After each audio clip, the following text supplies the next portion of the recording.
Good evening, I'm Nicole Weisberg, and this is CTV News at 5. Tonight, city councilors consider new punishment for problem pet owners. Vaccine policy shift. Albertans can now pre-order the COVID-19 shot. And back to school for some. Why these families opt for what's known as year-round school. CTV Edmonton, local breaking news with Nicole Weisberg. Changes to Edmonton's animal bylaw could be on the horizon for the first time in more than 20 years. Highlights of a report to the Community and Public Services Committee today include a tiered attack scale for dog bites, where fines escalate under the Dunbar dog bite scale, while previously convicted vicious dogs will require warning signs on the property, as well as behavior training. One councillor says an updated bylaw is overdue.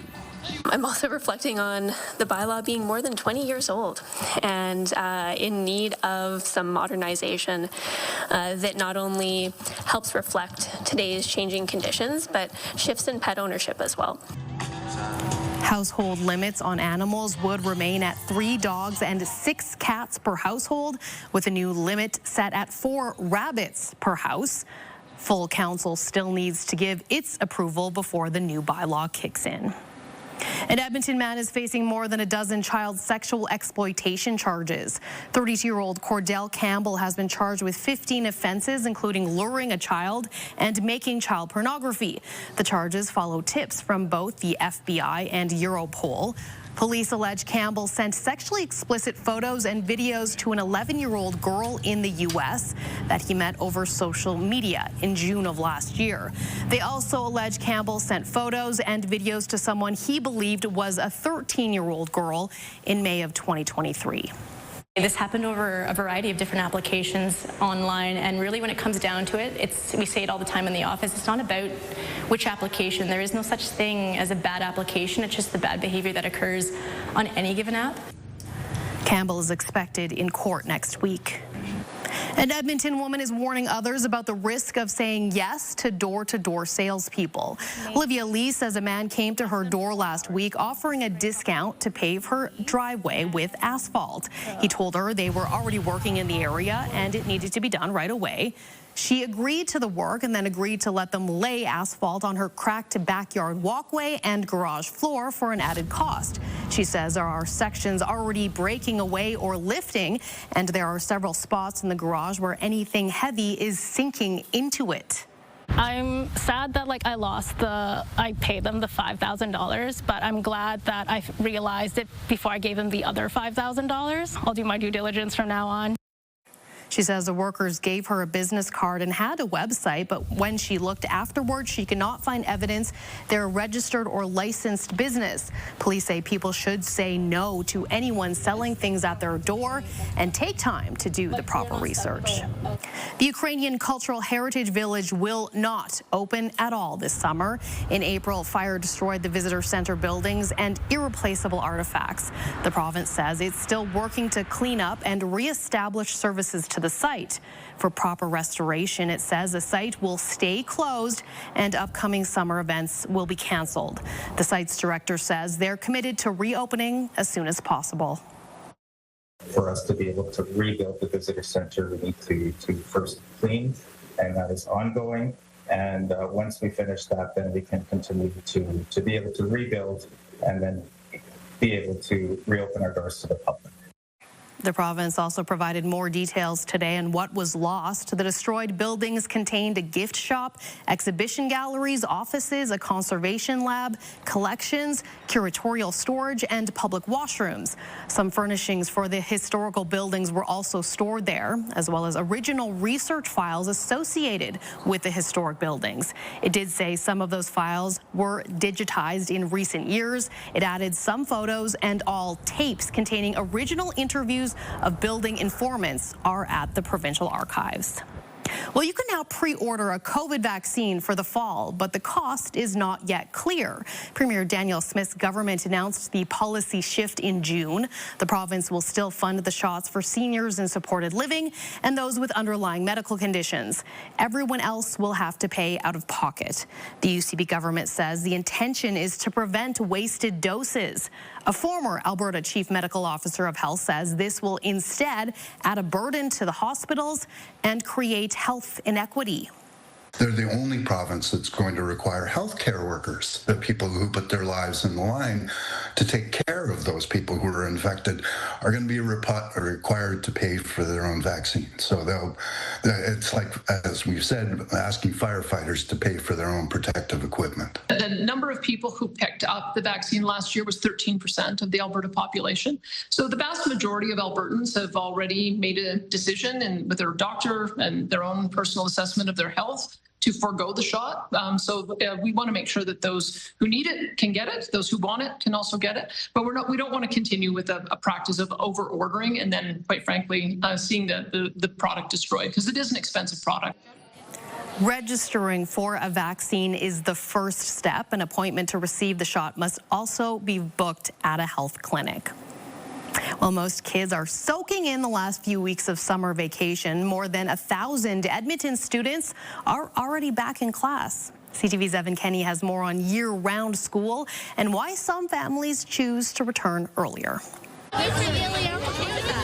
Class is back in session for 1,300 Edmonton Catholic school students. How are you feeling for first day of school?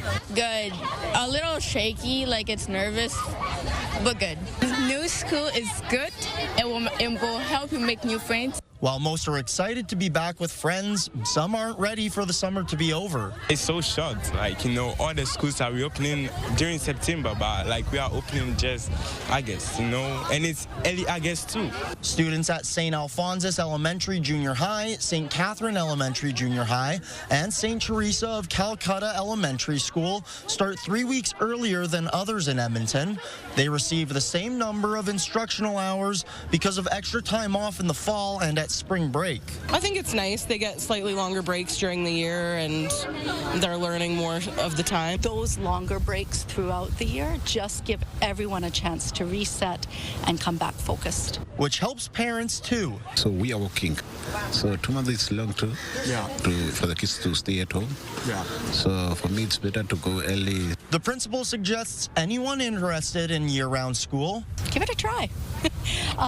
It works for so many different families in different ways, and it's good that we have this option. The rest of the students in Edmonton Catholic and public schools return to class September 2nd after the long weekend. Evan Kenny, CTV News, Edmonton. And Josh is here with our first look at the forecast. Not a bad first day of school, a lot less rainy than yesterday. Yeah, although the rain's coming back here over the course of the next couple of days. Today's your one break. Should be a dry evening, but I don't think you can say the same about tomorrow evening. It's certainly not Wednesday. 23 degrees in downtown Edmonton right now, 23 as well off to the west and south of the city. A little cooler here off to the east and northeast. Still in the low 20s, though. We get to mid-20s for daytime highs through the course of the weekend, and mid-20s again today. Your daytime high is going to go down as 24 degrees, so just slightly warmer than average. 3 degrees above average this morning with a morning low of 15 degrees. Here's what it looks like outside with the CTV drone. Partly cloudy skies all day today. It's actually been a spectacular day. The wind occasionally has kind of picked up, but hasn't been all that strong. Off to the east and northeast, we do have some scattered showers, but we're not expecting to see any of that roll into the Edmonton region. You can see Elk Point, Cold Lake. You've got some hit and miss precipitation, but pretty clear in through the Edmonton area. We'll watch this system here. This is going to move some rain into northwestern Alberta late this evening and overnight tonight. Northeastern Alberta gets some of that heavier rain tomorrow through the first half of the day. Here in Edmonton, there's a chance of a late day thunderstorm tomorrow. And even in the early morning hours, maybe a hit and miss shower. Shouldn't be anything too soggy, but there might be a scattered shower. We'll start the day under mostly cloudy skies at about 15 degrees, get to 26 or 27 tomorrow afternoon, depending on how much sun breaks through the clouds. And then once you get into that risk of showers and thunderstorms tomorrow night, it looks like off and on rain for the next 24 hours or so. We'll break all that down in a couple minutes. Thank you, Josh. Coming up next, Edmonton's food bank feeling the pressure this summer season. Behind all these numbers are real people struggling each day. Hey, what's up, everybody? It's Peter Cash and Jenna Winterburn from 104.9 Virgin Radio, and we need your help to send some kids back to school with some fresh new kicks. That is right. Join us right here at Kingsway Mall on Saturday, August 16th, as we collect new shoes in support of Cara Family Resources Center's Kicks for Kids campaign. Now, we're going to be here from noon to 4. Drop off a new unused pair of shoes and help us walk towards a brighter future, one step at a time.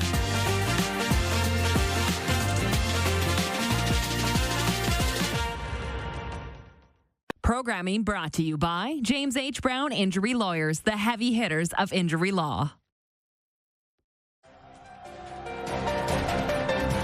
You're watching CTV News at 5.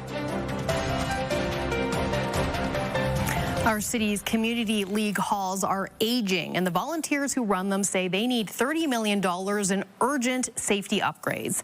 The Edmonton Federation of Community Leagues has been assessing the condition of halls since 2023. Of the 97 completed to date, more than half are in fair condition. Another quarter are considered in poor condition. The EFCL says issues include locked or poorly maintained emergency exits, inadequate emergency lighting, non-functioning alarm systems, and some structural issues. They are not nice to have upgrades. They are the minimum required to ensure that people, including children and seniors and people with disabilities, can use and exit safely during an emergency situation. $30 million is not something I at least will, I can't speak for my colleagues, but I would in any way support. We're not even meeting life maintenance renewal on city-owned facilities. Community leagues can apply for city funding for infrastructure upgrades. Councillors are asking the leagues to prioritize renovations with city staff for a report due back at council next spring. Edmonton's food bank is working at full capacity with no slowing down over summer. As CTV's Meteor Cash reports, the number of children in need of food is growing. Hampers are flying off the shelves at Edmonton's food bank. We've been struggling to put food on our shelves and keeping those hampers going out the doors because basically the food is coming in and going out very quickly. Since 2022, the food bank has seen a 42% increase in the amount of people using its hamper program. Right now, more than 47,000 people rely on the food bank each month. Behind all these numbers are real people struggling each day and making critical decisions about whether they buy their child new running shoes or whether they put food on their tables. Multiple factors weigh into why the food bank has been busier than ever. We're seeing increased costs of housing and inflation happening, as well as more people coming to Alberta looking for work. And so it's been a real struggle for the people we're serving. E4C helps feed thousands of kids every day through a school nutrition program. Much like the food bank, E4C is struggling to keep up with the demand. We've seen a lot more students hungry and looking for meals in the morning, so we've had numbers increase a little bit. During the summer, the organization donates snacks for summer camps. As the cost of living has increased, we've seen more demand for the program and for school food in general. Back at the food bank, it's more than just families in need. Community groups are also looking for support. More soup kitchens, shelters, and schools are asking the food bank for help. Every point of contact for us is working at full capacity, and we keep trying to up that capacity because the numbers keep increasing for us. A theme expected to continue for the foreseeable future. Meteor Cash, CTV News, Edmonton. A campaign to keep Alberta in Canada held a blitz in several communities across the province. The Forever Canadian group was in North Edmonton collecting petition signatures today. The group has 3 months to collect 300,000 signatures of people who are against the separation of Alberta from Canada. Its goal is to have an anti-separation government policy proposal or referendum. Organizer Thomas Ukazik says support is strong. Well, we just announced this location yesterday afternoon, on Sunday afternoon, and when we showed up here at 11 o'clock in the morning, there was a lineup of at least 50 people already waiting to sign, and now I'm not sure how many hundreds of people, but this lineup just keeps carrying on, and people are just happy to be able to sign this petition. Because we need the numbers to get across the line so that we stay in Canada. The Alberta Prosperity Project has applied for a referendum on Alberta separation. The province's chief electoral officer sent that petition to the court to determine if the question is constitutional. Still to come, how a popular national park is preparing for the peak of the Perseid meteor shower. We'll be on site just to help manage the anticipated high intake of visitors here to watch the sky. Elk Island National Park is advising visitors to have a backup plan to watch the Perseid meteor shower as it peaks over the next couple of nights. It's known as the best summer meteor shower. It is expected to draw big crowds into the national park. Previous natural events like the Aurora Borealis have led to overcrowding at Elk Island. Park officials say this can lead to serious safety issues. The number of human-wildlife mortality we've seen on the road when we've had that high a number of vehicles in the park is quite substantial. And again, that's just from visibility, darkness, careless driving from visitors, and, animals moving at nighttime. The park says it will turn people away if needed and reminds visitors while admission is free with the Canada Strong Pass, it does not guarantee entry. And Josh, obviously the skies have to be clear to see that, so... No, it's not going to be good for... Oh, I mean, okay. Tonight is sort of the best chance, and then the next couple of nights it's going to be completely overcast and raining. So unfortunate news in that regard, but we'll see what happens late this week. Here's what it looks like outside right now with the Action Furnace River Valley Skycam. Action Furnace fixed right, or it's free.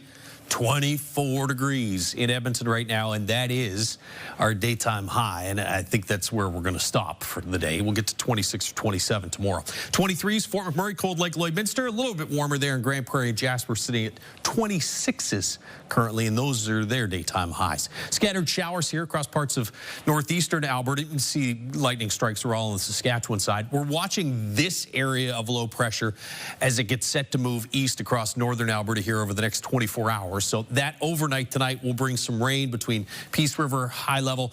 Grand Prairie, you might see a scattered shower, but the steadier rain should be further to the north. That'll move into the Fort McMurray, Cold Lake regions by early tomorrow morning. And there is a slight chance you might see some scattered showers around the Edmonton area, right along Highway 16 tomorrow morning. So 8, 9 a.m., mostly cloudy skies, maybe a couple little pockets of some showers. The skies will clear through the afternoon. We'll warm up nicely, about 26 or 27 for a daytime high, but into the evening and the overnight period, there's your chance of thunderstorms. And I think that's a better chance than the scattered showers tomorrow morning. Watch Wednesday. There's a couple waves that go through. There's one in the morning. There's some steadier rain that goes through the afternoon hours. There will be, I'm not convinced it rains nonstop all day Wednesday, but there will be rain at least in the area for most, if not all, of Wednesday. And then once you get into the late afternoon, evening hours, not so much for Edmonton, but Red Deer and then areas off to the east and southeast, we'll have to keep close eye. Potentially some very strong, severe thunderstorms late Wednesday in through Red Deer and areas east. 12 degrees in Fort McMurray tomorrow morning. Should be about 15 here in Edmonton, 17 in Grand Prairie. You get back into the mid-20s in the Peace Country, but cooler and high level with that better chance of rain. 18. Rain in Fort McMurray. This will start tomorrow morning and stick around for most of the day. 24, though, in Cold Lake. 26 in Vegreville, so considerably warmer as you move further south. Coronation, Red Deer, Jasper, all in about 26 or 27 for daytime highs, and I think here in the city will be in that 26, 27 degree range as well. So partly cloudy skies this evening, mostly cloudy tomorrow morning with that chance of a scattered shower, then some clearing, and then into the evening hours. Not even so much supper time-ish as sort of mid to late evening. You get a chance of some thunderstorms in the area. Periods of rain for Wednesday, and temperatures go from the mid-20s tomorrow to mid to upper teens for daytime highs Wednesday, Thursday. Still on the cooler side there Friday with a high of about 20 and a chance of some late day showers. But we're back into the low to mid 20s, it looks like, through the weekend, and low to mid 20s for most of next week as well. So one more warm one tomorrow, and then it cools off for Wednesday, Thursday. Thank you, Josh. The province has handed jurisdiction of part of Sylvan Lake over to the town so it can improve safety for both swimmers and boaters. The agreement gives the town more than 18 hectares of land north of the retaining wall, including the water and sand. The town says the agreement will enable it to create new safety measures. A new public mooring dock near Lighthouse Park will help keep boat traffic contained to areas near the marina. Next year, the town plans to add a swim line off the west side of the pier. When we return, inspired by Mboko. It's just such a great impression for, young tennis players who are wanting to come up. They have a player to watch and kind of idolize. CTV News at 5 continues.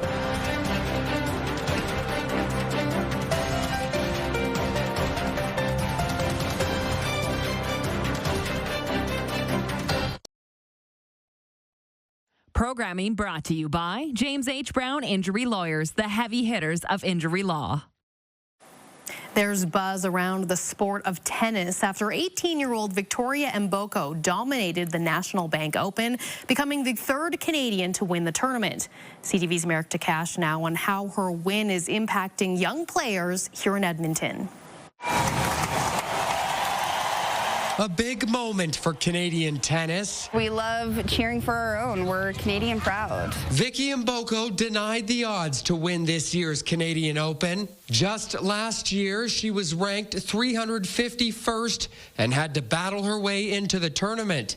The 18-year-old from Burlington, Ontario, captivating Canada's tennis community. We get another young star to look forward to watching, and it's just such a great impression for, young tennis players who are wanting to come up. They have a player to watch and kind of idolize. Nolan Sachs plays tennis for the University of Alberta Golden Bears. He watched Mboko's victory from start to finish. I remember being a kid and I was watching Milos Raonic and those other Canadians, and watching them play was so inspirational. It made me want to work harder.